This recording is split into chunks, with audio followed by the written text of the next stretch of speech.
Keertsmuseum gaat met een nieuwe tentoonstelling de Greensoer. Van de uitstalling werd goed gebruikt van Janneke Pagels, oud-topkeertster. Ze had een heel soort verskate keertsballen samelen. De meeste die zijn met de hand gemaakt, maar ook van rubber. En ja, ze komen uit Ecuador, uit Mexico dus onder andere, uit Spanje, Frankrijk, uit België. De meest bijzondere bal is eigenlijk wel een bal uit Mexico. En dat is deze bal. En dat is een bal van rubber, natuurrubber, en is zo'n 800 gram. En die werd gespeeld door de Mixteken bij Oaxaca in Mexico. En het is heel bijzonder dat ze een kaatshondschoen dragen van zo'n 3,5 kilo tot 5 kilo. Dus heel spectaculair.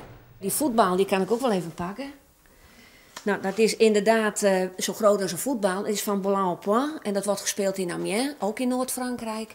En dan spelen ze, ja, point, dat betekent dus ook een vuist. En dan spelen ze met de vuist. Maar ook, het zijn dezelfde spelregels als bij het Friese kaatsen.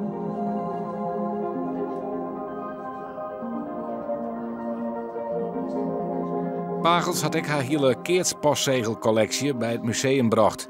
Het gaat om postzegels uit bijgelijks België en Frankrijk, maar ik van landen dat je het net van verwacht je, zoals Jemen. Van Jemen is ter gelegenheid van de Olympische Spelen in München in 1972. En ja, daar staat dan een oude kaatsbaan op, hoogwaarschijnlijk de kaatsbaan van Leiden uit 1600.